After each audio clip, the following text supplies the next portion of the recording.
Studio में आपको एक बार फिर से खुश आमदीद कहेंगे। आज के प्रोग्राम का ये हिस्सा बहुत अहम है।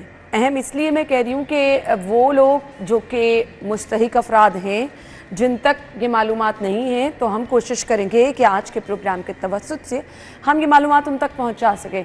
वज़ीर आला पंजाब मरियम नवाज शरीफ साहिबा, जो कि हमें नज़र आ रहा है कि बहुत मुतहरिक हैं, मुतहरिक सेहत के डिपार्टमेंट को भी लेके वो बहुत ज़्यादा हैं, क्योंकि वो लोग मेरे ख्याल से सबसे बड़ी प्रायोरिटी ये 3-4 चीज़ें हैं। अगर यहाँ पर आप बहुत बेहतरीन तरीके से काम कर रहे हैं, सेहत, आवाम की फलाह, ये वो चीज़ें हैं कि अगर आवाम को सेहत की सहूलियात आसानी से मिल जाए तो इससे बड़ी कोई चीज़ हो ही नहीं सकती।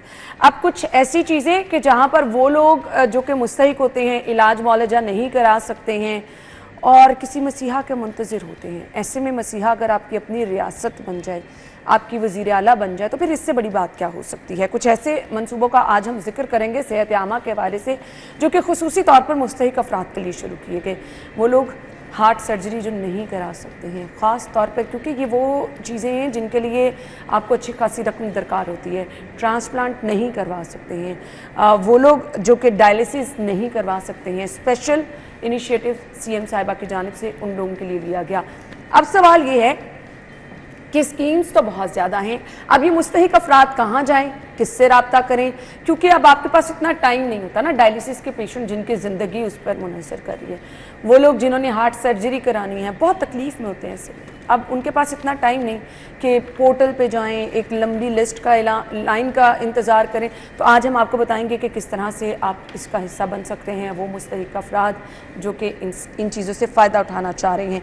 Director communication Punjab health initiative and management company Mohammad Khurram Iqbal साहब हमारे साथ मौजूद हैं। अस्सलाम वालेकुम। थैंक यू, वेलकम सलाम। बहुत बहुत शुक्रिया। सबसे पहले तो बता दीजिएगा कि हम ख़ास तौर पर हेल्थ डिपार्टमेंट में देखें तो खुसूसी तौर पर जो सीएम साहिबा ने इनिशिएटिव लिए, कौन कौन से हैं, फिर हम आएंगे कि उससे आप फ़ायदा कैसे उठा सकते हैं। थैंक यू जी, बहुत शुक्रिया मुझे इस प्रोग्राम में मदऊ करने के लिए और इस अहम मौजू पे बात करने के लिए। वज़ीर आला पंजाब मरियम नवाज शरीफ की क़यादत में हुकूमत पंजाब को हदायत दी गई थी कि सेहत के शोबे में जितने भी अमली इक़दाम हैं वो ज़्यादा से ज़्यादा किए जाएँ। और इन अमली इक़दाम को देखते हुए 3 नए प्रोग्राम पिछले 1 साल में शुरू किए गए हैं हुकूमत पंजाब की तरफ से।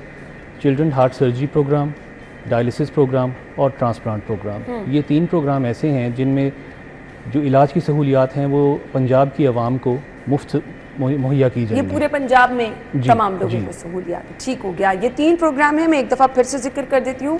Children heart surgery program, transplant program और इसके साथ साथ जी तीसरा प्रोग्राम जो है जी हार्ट सर्जरी और ट्रांसप्लांट और डायलिसिस, ये 3 है। अब सवाल ये है कि मुस्तहिक अफराद बहुत सारे लोग हैं जो कि इससे फ़ायदा उठाना चाहते हैं। एंड यस, बहुत सारे ऐसे अफराद हैं जो कि एक इशू को लेकर चल रहे हैं, इस बीमारी के साथ चल रहे हैं, ठीक ठाक थे, लेकिन मुसलसल इलाज करा के उनकी जेबें खाली हो गई। मुझे अब ये बता दें कि मुस्तहिक अफराद की कैटेगरी में कौन लोग आते हैं, कौन इससे फ़ायदा उठा सकते हैं। मैं आपको थोड़ा सा इसका बैकग्राउंड बताना चाहूँगा। पहले हम बात करते हैं चिल्ड्रन हार्ट सर्जरी प्रोग्राम के बारे में। पाकिस्तान में तकरीबन हर साल 50,000 बच्चे हार्ट की बीमारियों के साथ पैदा होते हैं, जिनको कोई पेचीदा दिल का मर्ज़ है जो वो पैदाइशी तौर पे उनके साथ आया है। और पाकिस्तान में चूँकि सरकारी हॉस्पिटल कम हैं और वही पहले इसका इलाज देते थे, तो वो जाके सरकारी हॉस्पिटल में अपने आप को रजिस्टर करवाते थे और उसके सरकारी हॉस्पिटल्स में क्यू इतनी लंबी हो जाती थी कि वो ज़िंदगी और मौत की कशमकश में लगे रहते थे। और बच्चों के हवाले से देखें तो एक चिल्ड्रन हॉस्पिटल जी, लाहौर में चिल्ड्रन हॉस्पिटल है, इसी तरह मुल्तान में चिल्ड्रन हॉस्पिटल है, तो वो क्यू बहुत लंबी हो जाती थी। तो हुकूमत पंजाब ने ये फैसला किया है कि इस क्यू को ख़त्म करने के लिए इसमें निजी हस्पतालों को भी ऐड किया जाए। ओके। अब सरकारी हॉस्पिटल्स के साथ इसमें निजी हॉस्पिटल्स भी ऐड किए गए हैं ताकि उस क्यू को जल्दी से निपटाया जाए और किसी को जो है इसमें देर इंतज़ार ना करना पड़े। तो प्राइवेट अस्पताल तो बहुत भारी भरकम पैसे लेते हैं। ये टोटली फ्री है। अच्छा। आप अपने आप को सरकारी हॉस्पिटल में जाके रजिस्टर करवाएं।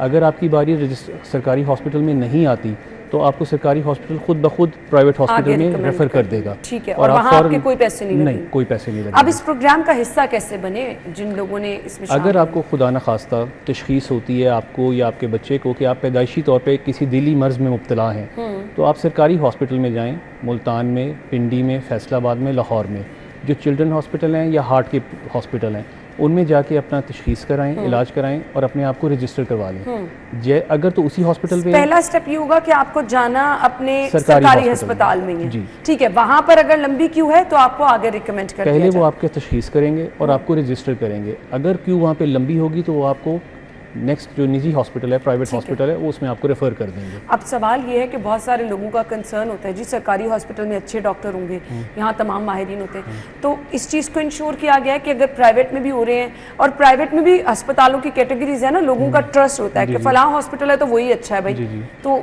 इस चीज़ को कैसे? इस चीज़ का खास ख्याल रखा गया इस प्रोग्राम में। इसमें सिर्फ कार्डिक स्पेशलिटी वाले हॉस्पिटल लिए गए हैं, ऐसे हॉस्पिटल जिनमें इसका इलाज मौजूद है। ठीक है, वो देखा गया है कि ऑपरेशन थिएटर अच्छा है, वो तमाम माहिर सर्जन्स की ज़ेर निगरानी है, हॉस्पिटल की फैसिलिटीज़ कार्डियोलॉजी के हिसाब से बहुत अच्छी हैं।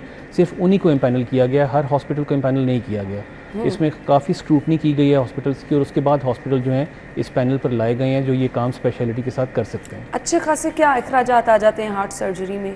ये वेरी करता है, ये टोटली वेरी करता है किसी को, क्योंकि इसमें बहुत सारे डिफरेंट प्रोसीजर्स हैं। और मैं आपकी वसातत से बताता चलूँ कि जब से ये प्रोग्राम शुरू हुआ है लास्ट सितंबर से, एक साल में तकरीबन 6600 से ज़्यादा प्रोसीजर्स हो चुके हैं इसके, और बड़ी कामयाबी के साथ। आप ये देखिए कि पहले बिल्कुल free, totally free. Really appreciate it doesn't really matter कि किसी को 5000 रुपये का खर्चा आना है या किसी को 5 लाख का आना है। जितना भी इस पे एक्सपेंसेस आएंगे वो government of Punjab totally completely bear करेगी और मरीज को कुछ भी नहीं देना पड़ेगा। और बात की जो पेशेंट की केयर है वो भी इसके साथ अंदर ही आती है कि आपका वही डॉक्टर पेशेंट की बिल्कुल, आपका जो सर्जन आपको जो डेडिकेट हुआ हुआ है वही आपको देखेगा। चलें जी, ये तो बहुत ज़बरदस्त है। और अब तक अगर इतने लोग फ़ायदा उठा सके हैं, क्या करना है जी? वो तरीक़ेकार भी हमने आपको बता दिया कि खुदा न खास्ता अगर आपके बच्चे में किसी ऐसे मर्ज़ की तशख़ीस होती है बाय बर्थ, या आपका बच्चा, आपको पता है बाय बर्थ उसके साथ इशू चल रहा है, बट आपकी जेब में पैसे नहीं थे कि आप सर्जरी करा सकें, तो हुकूमत पंजाब की जानिब से ये बहुत ज़बरदस्त प्रोग्राम शुरू किया गया है। करना सिर्फ और सिर्फ आपने ये है, जैसा कि हमें खुरम साहब ने बता दिया,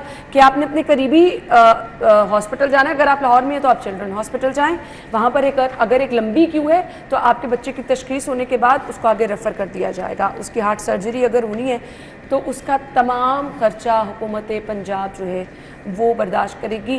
क्राइटेरिया कोई सख्त तो नहीं कि बहुत ही देखा जाता है कि खत गुर्बत की लकीर से कोई नीचे होगा तो वो इसमें फॉल करेगा। ये पंजाब के तमाम शहरियों के लिए है, बल्कि पाकिस्तान के तमाम शहरियों के लिए। अगर कोई किसी दूसरे सूबे से भी आता है और उसका दूसरे सूबे में इलाज मुमकिन नहीं है तो वो पंजाब में आके जो हमारे डेजिग्नेटेड हॉस्पिटल्स हैं। मेरा सवाल ये था कि अगर कोई मुतवस्सित फैमिली से ताल्लुक़ रखता है वो भी इसमें वो भी करवा सकता है। बिल्कुल। अच्छा, सेहत तो सबके लिए फ्री है, चाहे करोड़पति है और चाहे गरीब आदमी है, सबके लिए फ्री है।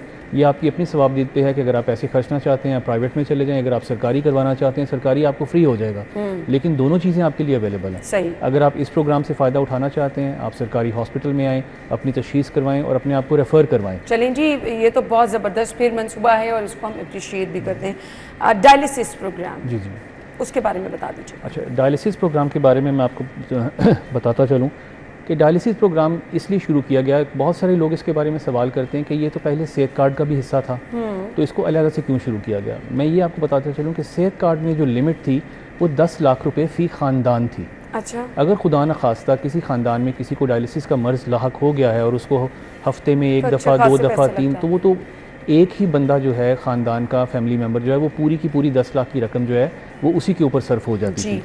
तो हुकूमत पंजाब ने इस चीज़ को देखते हुए कि ये तो एक बहुत बड़ा डिसएडवांटेज उसमें आ रहा है, उन्होंने कहा कि इसका एक अलग प्रोग्राम शुरू करना चाहिए कि अगर किसी ख़ानदान में किसी को डायलिसिस की ज़रूरत पेश आ जाती है तो वो दूसरे ख़ानदान की बाकी रकम जो है वो उस पर इस्तेमाल ना हो। इसलिए 10 लाख रुपये फ़ी मरीज़ इस डायलिसिस प्रोग्राम में जो है मुख्तस कर दिया गया है। अब वो सेहत कार्ड से बिल्कुल अलग है। अगर किसी को इसकी ज़रूरत पड़ती है हफ्ते में 1 दफ़ा 2 दफ़ा 3 दफ़ा, तो वो अपनी लिमिट में इसके अंदर पूरे साल का इलाज करवा सकता है और उसे कोई इसमें इशू नहीं होगा। ठीक हो गया। चलें जी, ये बहुत ज़बरदस्त है। सो इसके लिए भी क्या यही तरीक़ेकार होगा कि अगर, क्योंकि डायलिसिस के पेशेंट को तो मुसलसल जाना पड़ता है, तो एक दफ़ा आपने अपनी रजिस्ट्रेशन करा दी, आपने उसी मुतल्लिका हॉस्पिटल जाना है, रजिस्ट्रेशन का तरीक़ेकार क्या है, आपने हॉस्पिटल की सिलेक्शन क्या खुद करनी है, उसका तरीक़ेकार बता दें। इसमें मैं आपको बताता चलूँ कि आपको अगर डॉक्टर ने तशख़ीस कर दिया कि आपको डायलिसिस करवाना पड़ेगा तो आप अपने किसी भी पसंदीदा हॉस्पिटल, सरकारी निजी हॉस्पिटल से करवा सकते हैं। इसमें तकरीबन 210 सरकारी और निजी हॉस्पिटल हैं जो डायलिसिस के प्रोग्राम के पैनल के ऊपर है ऑल ओवर पंजाब। और जब से ये प्रोग्राम शुरू हुआ है तकरीबन 5 से 6 माह में, फरवरी में शुरू हुआ था, 7,30,000 से ज़्यादा डायलिसिस के सेशन इस पे हो चुके हैं। और जिसको भी ज़रूरत है फ्री ऑफ कॉस्ट है, टोटली आप जो है इसमें करवा सकते हैं। कोई इसमें ऐसा तो नहीं लंबी लाइनों का इंतजार करना पड़ता है। आपको मैंने जैसे बताया कि पूरे पंजाब में 210 हॉस्पिटल हैं, सरकारी और निजी। आप जिस भी हॉस्पिटल में जाना चाहें वहाँ पे जाके अपने आप को रजिस्टर करवाएं। डॉक्टर का रेफरल आपके पास होना चाहिए कि आपको डायलिसिस की ज़रूरत है, आप जाके करवा सकते हैं और it's totally free of cost है। आप उस हॉस्पिटल में जाएंगे, अपने आप को रजिस्टर करवाएंगे, आपको डायलिसिस का कार्ड इशू हो जाएगा। कार्ड इशू होने के बाद आप जो भी आपकी रूटीन है डायलिसिस की, हफ्ते में 1 दफ़ा 2 दफ़ा 3 दफ़ा आप जाएं, अपना कार्ड दिखाएं और फ्री ऑफ कॉस्ट जो है वो इन केस। क्योंकि अब हम हमारे शो पे नीचे ना लोग कमेंट्स कर रहे होते हैं कि जी आप अस्पतालों में जाएं तो आपकी बात कोई नहीं सुनता। अब देखें ना, इशू है एक्चुअली ऐसा होता है कि आप अस्पतालों में जाएं, यहाँ तो हम ये सब चीज़ें गाइड कर देते हैं। अब जो लोग अपनी परेशानी लेके अस्पतालों में जाते हैं, वहाँ अगर अमला बात नहीं सुनता, आपको सही तरीके से गाइड नहीं करता, उस सूरत में इसके लिए मैं आपको बताऊँ, हमारे हर हॉस्पिटल में जो हमारा हॉस्पिटल इम्पैनल्ड है किसी भी प्रोग्राम में, वहाँ पे हमारा अमला बैठा हुआ है, ठीक है। अगर आपको हॉस्पिटल की इंतज़ामिया से कोई शिकायत है, आप उस अमले को जाके बताइए, वो आपका मसला फ़ौरन हल करेगा, किसी भी किस्म की ताख़ीर के बजाय। क्योंकि वहाँ पे डेस्क बने हुए हैं, वो डेस्क आप ही की खिदमत के लिए बने हुए हैं, आप ही की सपोर्ट के लिए बने हुए हैं, आप उनसे जाके रब्ता कर सकते हैं, वो आपकी हर क्योंकि देखिए अगर इतना ज़बरदस्त प्रोग्राम सीएम साहिबा की जानिब से शुरू किया गया है और तमाम लोगों के लिए, और अगर आपको अस्पताल इंतजामिया की किसी गफलत की वजह से या मिसमैनेजमेंट की वजह से आपका काम नहीं हो पा रहा, क्योंकि ये वो चीज़ें हैं जिनमें डिले नहीं हो सकता। मरीज़ इतनी तकलीफ में होता है कि वो 1 घंटा भी बर्दाश्त नहीं कर सकता, तो 1 2 4 दिन अगर आप इंतजामिया की गफलत की वजह से बर्दाश्त करें तो वे क्यों करें? वो चीज़ सीएम साहिबा तक भी पहुँचनी चाहिए, क्योंकि वो आवाम की बेहतरी के लिए सब कुछ कर रही हैं। ट्रांसप्लांट के लिए क्या प्रोग्राम? अच्छा, ट्रांसप्लांट प्रोग्राम एक ऐसा प्रोग्राम है जो कि बहुत एक्सपेंसिव था। आप गरीब तो क्या, अमीर के लिए भी अगर किसी को लिवर ट्रांसप्लांट करवाना पड़ता है या किडनी ट्रांसप्लांट करवाना पड़ता है तो ये लाखों में 30 35 50 60 लाख तक जाती थी बात, और लोगों के लिए पॉसिबल नहीं था। अक्सर तो लोग जो जिनके पास पैसा था वो इंडिया भी जाते थे, दूसरे मुल्कों में भी जाते थे लिवर ट्रांसप्लांट के लिए। लेकिन इस सारी चीज़ को मद्देनज़र रखते हुए हुकूमत पंजाब ने जो है लिवर ट्रांसप्लांट प्रोग्राम शुरू किया है, CM initiative for transplant program. इसमें 5 किस्म के ट्रांसप्लांट आते हैं, liver, kidney, bone marrow, cochlear और कॉर्नियल। ये 5 हैं इसमें। लेकिन इसके लिए आपको एक मैं आपको बताता चलूँ कि आपको इससे पिहोटा, पंजाब ह्यूमन ट्रांसप्लांट जो अथॉरिटी है उसके साथ आपको रजिस्टर करवाना पड़ेगा अपने आप को। वो रजिस्टर करवाएंगे, फिर जिस डॉक्टर के पास भी आपने इलाज करवाना है, जिस भी हॉस्पिटल में करवाना है, वो आपकी चॉइस है, वो वहाँ पे जाके आप करवा सकते हैं। हमारे पास इसमें तकरीबन 24 हॉस्पिटल जो हैं वो इम्पैनल्ड हैं, जिसमें से क्या कहते हैं 18 निजी हैं और बाकी के 6 जो हैं वो सरकारी हैं। आप उनमें जाके ये करवा सकते हैं। आपको पिहोटा से रजिस्ट्रेशन होना इसकी लाजम है, क्योंकि ये एक ऑर्गन के ट्रांसप्लांटेशन का मामला है, काफ़ी सेंसिटिव मामला है, इसको इस तरह नहीं छोड़ा जा सकता। तो पिहोटा की इन्वॉल्वमेंट और उसमें बहुत ज़रूरी है, और ये टोटली फ्री ऑफ कॉस्ट है। और मैं आपको बताऊं कि किडनी ट्रांसप्लांट, लिवर ट्रांसप्लांट, कोई भी ट्रांसप्लांट हो, इसके बाद 1 साल तक की दवाएं जो हैं वो गवर्नमेंट ऑफ पंजाब की तरफ से टोटली फ्री हैं। That's really great. तो ये इतना लंबा प्रोसेस तो नहीं है कि मरीज़ को बहुत एक लंबे प्रोसेस से महीनों लग जाएं, आप नहीं, ऐसा कुछ भी नहीं है। ऑब्वियसली जब किसी को कोई जिगर का इशू होता है या किडनी का इशू होता है, वो किसी डॉक्टर से ऑलरेडी कंसल्ट कर रहा होता है। जी बिल्कुल। अगर डॉक्टर उसको ये रेकमेंड करता सारी लैब्स भी आपके पास जी बिल्कुल, डॉक्टर आपको रेकमेंड करता है कि आपको ट्रांसप्लांट करवाना पड़ेगा, तो आप उसी हॉस्पिटल में, जिस हॉस्पिटल में आपका डॉक्टर है, अपना केस प्रिपेयर करें और उसी हॉस्पिटल के थ्रू वो केस पिहोटा के पास जाएगा। पिहोटा उसकी अप्रूवल देता है। पिहोटा की मीटिंग्स बहुत अब नॉर्मली होता क्या है ना कि एक लंबी क्यू होती है। अब जाहिर बात है कि अगर हुकूमत इतना महंगा इलाज फ्री कर रही है तो बहुत सारे लोग पहले से इस लिस्ट में होंगे, तो प्रायोरिटी दी जाती है कि जी आपकी इस कंडीशन को देखते हुए। नहीं, इसमें ऐसा नहीं है। हर हॉस्पिटल की, हर डॉक्टर की अपनी प्रायोरिटीज़ हैं, हर लिस्ट है, क्योंकि इसमें निजी हॉस्पिटल भी काफ़ी शामिल हो गए हैं, सरकारी हॉस्पिटल भी हैं, तो इसमें वो क्यू वाला मामला उस तरह से आता नहीं है। अच्छा। क्योंकि आप ये देखिए, क्योंकि इतना ज़्यादा इस पर बर्डन नहीं है, साल का तकरीबन ये 1500 से 1700 के करीब ट्रांसप्लांट जाता है, तो ये अगर आप इक्वली डिस्ट्रीब्यूट करें तो ये बड़ा फेयरली डिस्ट्रीब्यूट हो जाता है, लोगों को इसमें क्यू का वेट नहीं करना पड़ता। बस आप अपने डॉक्टर के थ्रू जिस हॉस्पिटल में भी इलाज करवा रहे हैं, अगर आपको रिकमेंड होता है किसी भी किस्म का ट्रांसप्लांट, पिहोटा से रजिस्टर करवाइए, पिहोटा आपको ओके कर देगा, तो आपका डॉक्टर आपको डेट देगा और आप उसके मुताबिक जो है ट्रांसप्लांट करवा सकते हैं। ये बताया तो जैसे जा रहा है कि ये चीज़ें आसान हैं, और क्योंकि इसमें प्राइवेट हॉस्पिटल्स को भी शामिल कर लिया गया है तो वो सरकारी हॉस्पिटल में जो बर्डन था वो भी इससे कम हो जाएगा, तो जल्दी जो है वो आपकी बारी आ सकती है। सीएम साहिबा की जानिब से ये जो खुसूसी प्रोग्राम शुरू किए गए हैं आवाम की भलाई के लिए, सो इनको यहाँ पर डिस्कस करने का मकसद भी ये था कि वो लोग जो कि मुस्तहिक हैं, जो कि इलाज मुआवजा कराना चाहते हैं, सो उनको पता चल जाए कि उन्होंने किस तरह से ये तमाम सहूलियात हासिल करनी। थैंक यू सो मच जी, आपके वक्त का बहुत बहुत शुक्रिया। हम आपको ब्रेक के बाद ज्वाइन करेंगे, stay with us.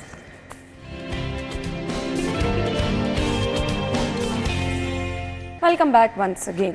Being a mother, कुछ चीज़ें ना आपको सम टाइम आप अपने ऊपर जब रख के देखते हैं ना तो आपको बड़ी मुश्किल लग रही होती हैं। कुछ चीज़ें होती हैं जिसमें आप परफेक्शन चाहते हैं, बच्चों की परवरिश उनमें से एक है। आपके बच्चों के अंदर एक दफ़ा आप बच्चे की झलक देख लेना तो फैमिली कैसी है, घर में माहौल कैसा है, माँ बाप का रवैया आपस में कैसा है, ये आपके बच्चे से नज़र आ जाता है। सो बच्चे की परवरिश कैसी होनी चाहिए, बच्चे की परवरिश किस एज से स्टार्ट होती है। बहुत सारे लोग तो कहते हैं कि पहले दिन से ही आपके बच्चे की, जिस दिन आपका बच्चा इस दुनिया में आता है वहाँ से ही आपके बच्चे की परवरिश स्टार्ट हो जाती है। बट हमारा दीन क्या कहता है, साइंस क्या कहती है, ये जानना बहुत ज़रूरी है। आपका बच्चा अपने माँ बाप को क्या समझता है, वो अपने माँ बाप से किस तरह और किस टाइम पे क्या क्या चीज़ें सीखता है, आपके बच्चे के लिए घर का माहौल कैसा होता है। आपका बच्चा घर के माहौल के बाद जब घर से पहली दफ़ा बाहर निकलता है, स्कूल जाता है, तो स्कूल से वो चीज़ें जब जिस तरह से पिक करना शुरू करता है, आपने अपने बच्चे की अंडरस्टैंडिंग लेवल को समझना किस तरह है, इसमें माँ बाप का क्या रोल होता है। बड़ी चीज़ें हैं जो कि आज के प्रोग्राम में हम डिस्कस करेंगे और मेरे ख्याल से बहुत सारी मदर्स के लिए बहुत हेल्पफुल भी होंगी, इंक्लूडिंग मी।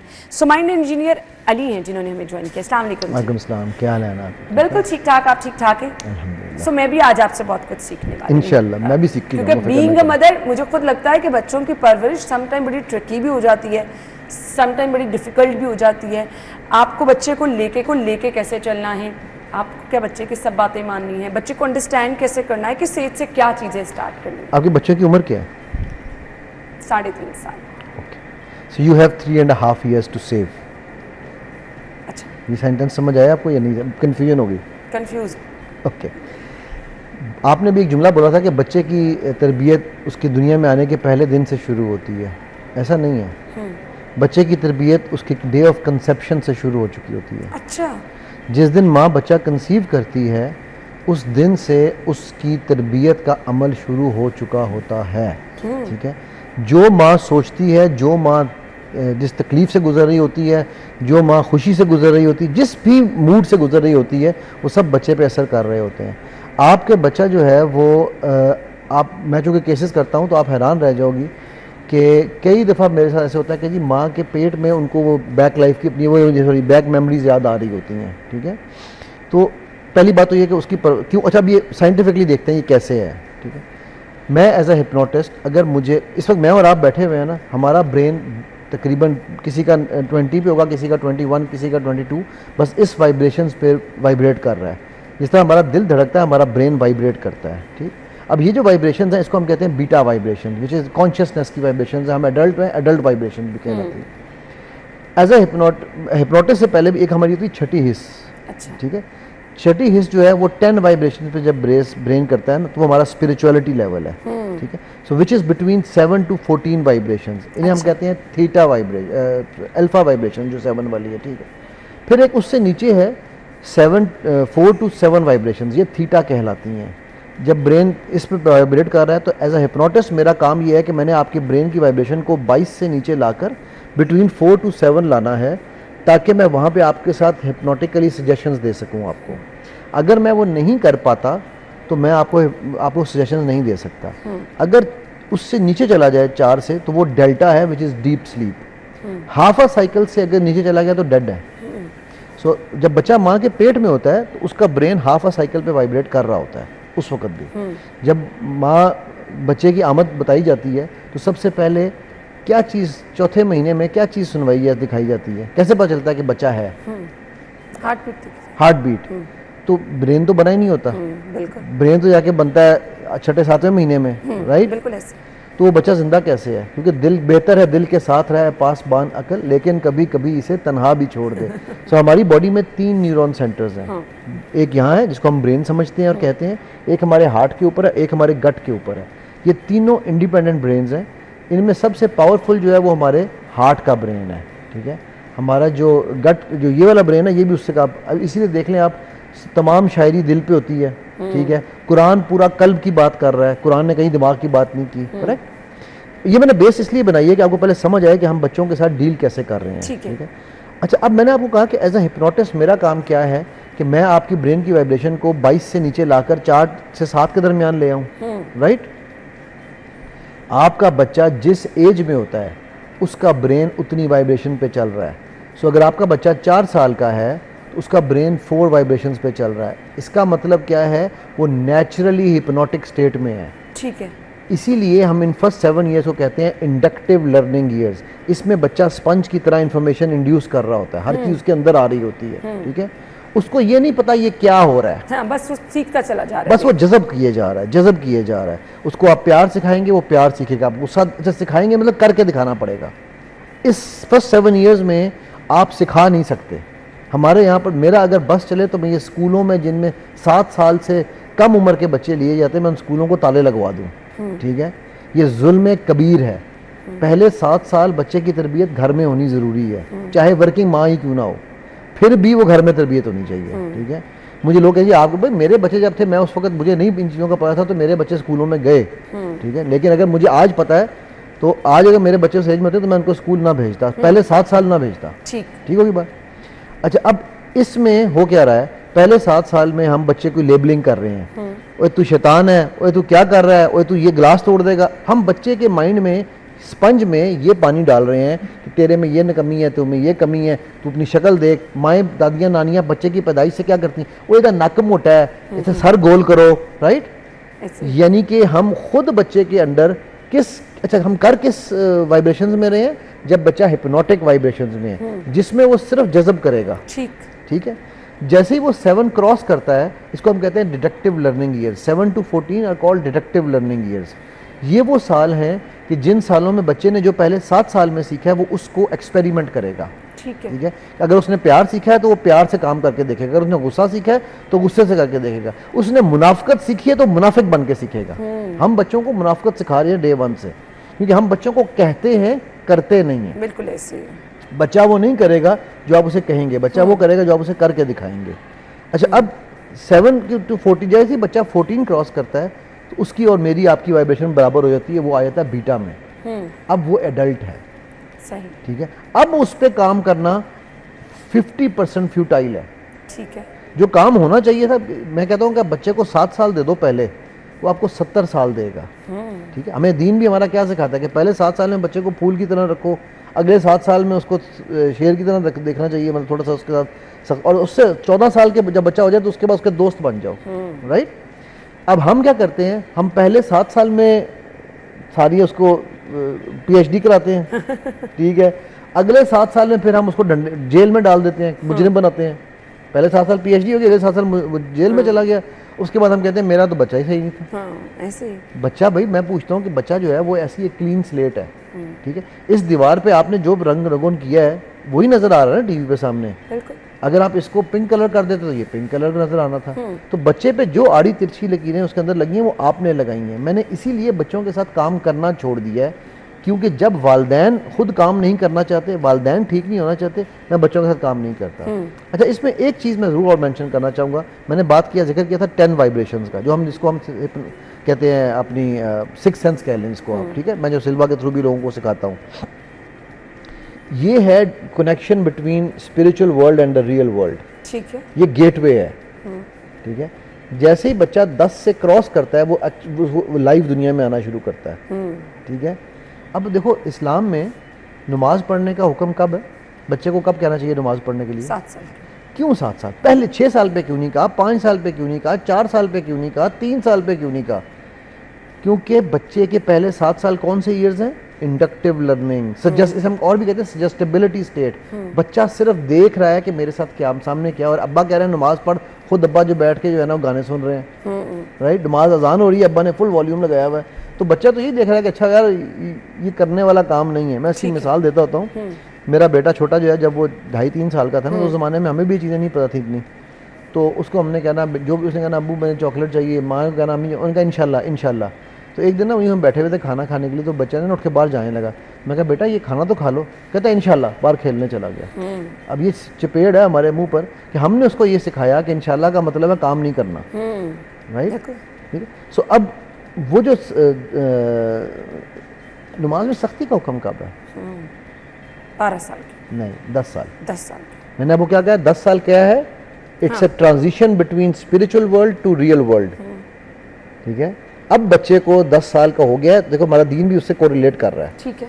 और हम उन सालों में क्या कर रहे थे? अभी तो बच्चा है, नहीं पढ़ता तो क्या हो गया। अब बच्चे को लेके कैसे चलना है? और अगर आपके बच्चे भी डिफरेंट बच्चों की होती है ना तबीयत, कुछ बच्चे बड़े अंडरस्टैंडिंग होते हैं, कुछ बच्चे थोड़े से सख्त तबीयत के होते हैं, हमने अब बच्चे को किस तरह से लेके चलना है? मदर का इसमें क्या रोल होता है, फादर का क्या रोल होता है? इस पर हम बात करते हैं, ब्रेक का कहा जा रहा है जी, ब्रेक के बाद आते हैं। स्टे विद अस।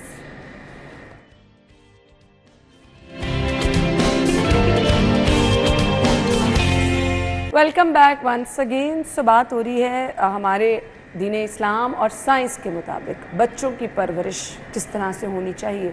बच्चे भी डिफरेंट तबीयत के होते हैं ना, कुछ बच्चे होते हैं बड़े सेटल्ड होते हैं, हर माहौल में सेटल हो जाते हैं, कुछ बच्चे बड़े गुस्से वाले होते हैं।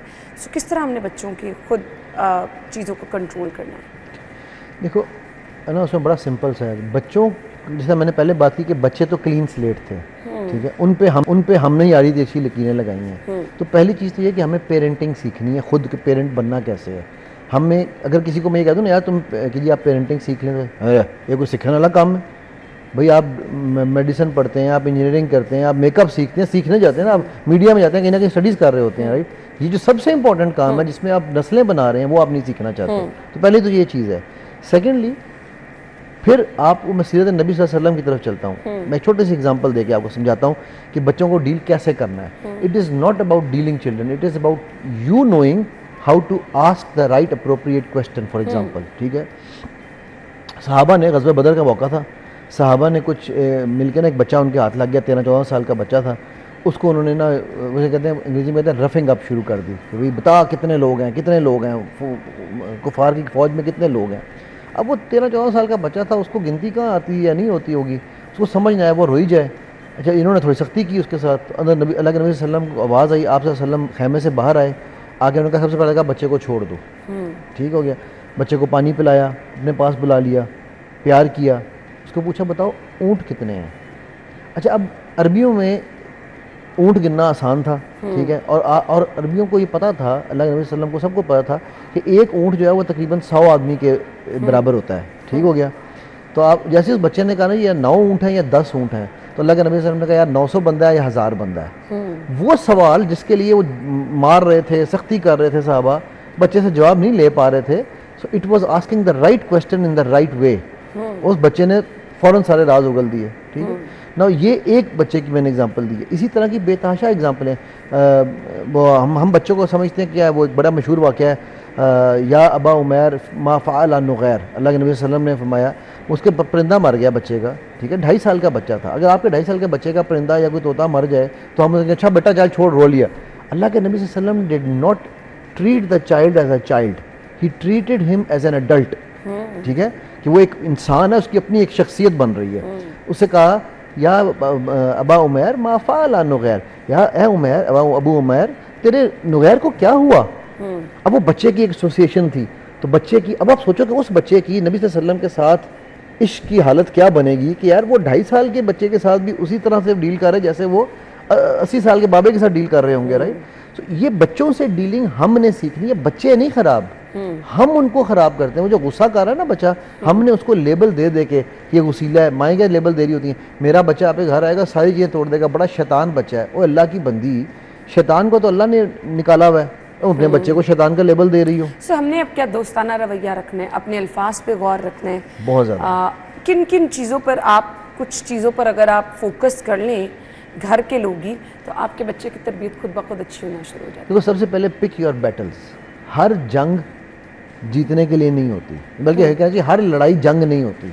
सो पिक योर बैटल्स, ठीक है। अगर बच्चा कह रहा है मैंने बाल लंबे करने हैं, करने तो यार, क्या फर्क पड़ता है, ठीक है। उससे बाल लंबे करा के 2 काम और मनवा लो, ठीक हो गया। ठीक है। बच्चा कह रहा है जी मैंने 9 बजे ब्रश नहीं करना, मैं 8:30 बजे करूंगा, यार कर लेना, मान लो। बच्चों की बात आपने मान ली, बच्चों के दोस्त बन गए आप, ये तमाम चीज़ें आपके लिए आगे जाके हेल्पफुल होंगी। आपके बच्चे की तरबियत आपको नज़र आएगी। वो जो हम कहते हैं ना कि बच्चा मान नहीं रहा, हर चीज़ से जो है वो आप माँ बाप की बात से वो बिल्कुल ही डिफरेंट है, तो इसके लिए एक चीज़ तो वाज़े कर दी है कि माँ बाप का अपना रवैया, वो तल्ख कलामी जो हम कहते हैं ना बच्चे हमारे साथ करें, वो हमारे ऊपर ही पलट के आ रही होती है। सो ये सब चीज़ें हमें खुद देखनी होंगी, अपने बच्चे को अपना दोस्त बनाना होगा।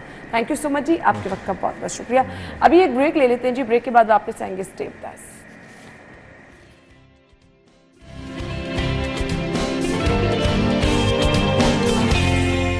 Welcome back. आज की बर्थडे लिस्ट की तरफ जा रहे हैं जी। मोहम्मद सोबान खान की सालगिरह है, हुरैन फातिमा, रज़ाकुल वक्कास और हाफिज़ सज्जाद की बर्थडे है। इसके बाद जी आकाश बिलाल और अब्दुल राफ़ी। इर्तज़ा की सालगिरह है, मोहम्मद अरहम इरफान और मुजाहिद अशफाक। आप लोगों को बहुत मुबारकबाद, happy birthday.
Happy birthday once again. So आपकी बर्थडे को भी ऐसे ही स्पेशल बनाएंगे। इसके लिए आपने करना ये है कि अपनी पिक्चर्स भेजनी है अपने नाम के साथ। प्रोग्राम में आप भी शामिल हो सकते हैं जी। आप ही लोगों के लिए ये स्पेशल सेगमेंट हमने रखा है जी।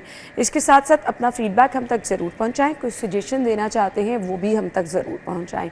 आपके इलाके में कोई इशू है वो भी हम तक ज़रूर पहुंचाएं, हम मुकाम बाला तक पहुंचाएंगे। इसके अलावा अगर आप में कोई टैलेंट है तो वो भी हमारे साथ ज़रूर शेयर कीजिए। प्रोग्राम में आपको भी हम शामिल कर सकते हैं, हो सकता है कल ही हमारे प्रोग्राम में आप ही शामिल हो जाएं।